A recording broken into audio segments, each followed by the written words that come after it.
Aujourd'hui, on va parler d'un sujet qui revient constamment quand on parle de Bitcoin, c'est sa consommation d'électricité.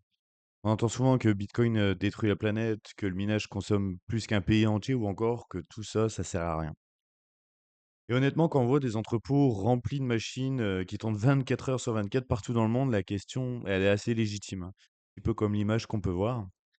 Mais le vrai problème, c'est que beaucoup critiquent la consommation de Bitcoin sans vraiment comprendre pourquoi cette énergie, elle est utilisée au départ. Pourquoi il faut autant de machines? Pourquoi la consommation, augmente quand le prix du bitcoin monte? Pourquoi les mineurs cherchent de l'électricité la moins chère au monde?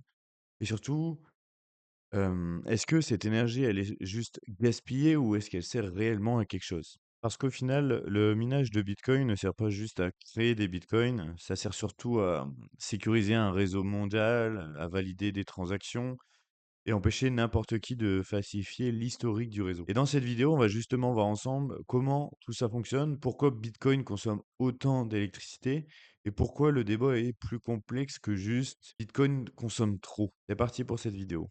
Le minage de Bitcoin consomme énormément d'électricité, hein. On a des machines qui sont là 24 heures sur 24, 7 jours sur 7, c'est des millions de machines partout dans le monde, en Chine, aux États-Unis, en Argentine, en Afrique. Donc ça va être une consommation, vraiment très forte, hein. Ça peut, avoir la consommation d'un pays entier, hein, notamment comme l'Argentine ou la Pologne. Ça va être souvent ce qui va être ressorti dans les médias, qui veulent, détracter le bitcoin ou, faire les gros titres. Mais il faut aussi savoir un petit peu, ben, à quoi ça sert tout ça. Pourquoi autant de machines tournent? Le minage de bitcoin repose sur une compétition permanente entre des milliers de participants à travers le monde. Le principe, il va être simple. Donc ça va être un petit peu pour imager les machines, hein, c'est des ASICs. Le premier mineur, il va valider un bloc et il remporte une récompense en bitcoin. Cette logique de course pousse chaque participant à augmenter sa puissance de calcul et donc la consommation électrique. En fait, si le prix du bitcoin aujourd'hui il est à 80 000 $, 100 000 $, mais si un bitcoin, selon l'endroit où on est, bah, coûte moins cher que le prix actuel, bah, c'est profitable. Donc, il y a de plus en plus de mineurs qui vont se brancher justement pour miner du bitcoin pour avoir cette fameuse récompense.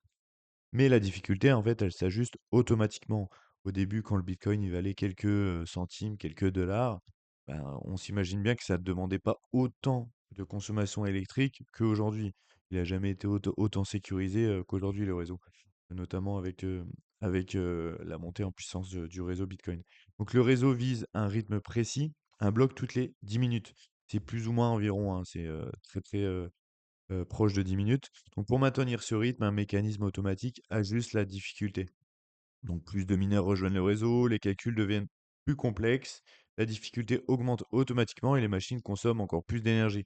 Donc pourquoi elles vont consommer encore plus d'énergie? Parce que les calculs, ils deviennent beaucoup plus complexes et la difficulté elle va s'ajuster automatiquement, hein.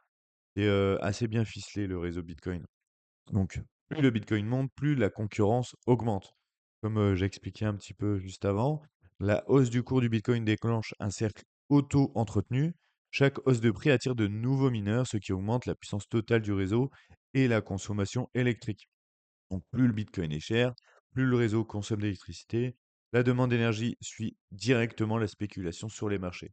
Après, ça va bien sûr dépendre des endroits en France, notamment en fonction de l'électricité qui est consommée, hein. Ça peut être en France aussi que je dis, ça peut être en Argentine, en Afrique, en Chine notamment. Dans plein de pays, hein, le prix de l'électricité n'est pas le même et des moments, il y a du recyclage, d'énergie comme on va voir juste après. Donc pourquoi les mineurs cherchent l'électricité la moins chère? Justement, l'électricité représente souvent entre 60 et 70 des coûts de minage. Trouver une source bon marché, c'est la condition de survie d'une ferme de minage. Exactement, hein, parce qu'il y a beaucoup aussi de mineurs qui vont disparaître, notamment parce qu'en fait, c'est plus profitable pour eux. Donc les barrages hydroélectriques, hein, en Islande, en Norvège, au Canada, ça va être des régions avec beaucoup de surplus d'eau, hein, notamment au Canada où il y a beaucoup de lacs d'eau douce.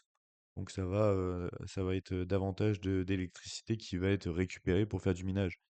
Donc le gaz perdu ou brûlé, hein, récupérer le gaz naturel inutilisé des puits pétroliers pour alimenter les machines, c'est souvent ça. Donc surplus électrique renouvelable, absorber l'électricité produite en excès quand la demande est forte. les zones à faible coût, hein, le Kazakhstan, certains pays certaines régions des États-Unis ou d'Afrique, subsaharienne. Notamment donc aux États-Unis, le Texas qui va attirer beaucoup de mineurs de Bitcoin, donc avec un marché électrique très flexible. Donc en fait, c'est quand il y a trop de production, bah, notamment, solaire, éolien, bah, l'électricité, elle va devenir très bon marché. Et les mineurs, ils vont acheter cette énergie à bas coût et bah, en fait, ils peuvent couper leur machine quand le réseau est sous tension ou quand les prix explosent. C'est vraiment une logique d'arbitrage, hein. Ils minent quand l'électricité est peu chère et s'arrêtent, bah, quand elle vaut plus cher ailleurs, sur le réseau. Donc, les défenseurs du Bitcoin, ils vont répondre aux critiques parce qu'il y en a énormément justement. Les partisans, ils vont répondre en avançant plusieurs arguments, pour nuancer l'impact environnemental du minage, notamment avec l'énergie renouvelable, qui va être quand même une part pas mal significative avec, l'éolien, le solaire, l'hydraulique, l'absorption des surplus, hein, comme j'ai expliqué juste avant avec l'arbitrage, hein, le minage du Bitcoin. Le minage peut consommer de l'électricité qui serait autrement gaspillée sur le réseau. Ça, c'est beaucoup, très incompris. Énormément d'électricité gaspillée, hein. C'est très dur à stocker l'électricité. Donc, la sécurité du réseau, hein, cette, dépense énergétique garantit l'intégralité et l'inviolabilité de la blockchain Bitcoin. Parce que c'est les mineurs, en grande partie qui vont sécuriser le réseau. Donc le vrai débat, bah, c'est peut-être pas la consommation. C'est en fait à quoi elle sert cette énergie réellement? Parce que c'est considéré un minimum quand on réfléchit, on se rend compte que le bitcoin, c'est une énorme, valeur. Parce qu'il y a d'autres systèmes, hein, qui notamment, est-ce qu'on peut considérer que ça sert à quelque chose, hein? Bon, la climatisation, oui, mais est-ce que, hem, avoir un sèche-linge, ça consomme, énormément d'électricité?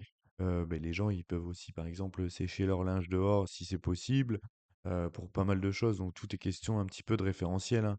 Publicité numérique, les réseaux bancaires, l'intelligence artificielle.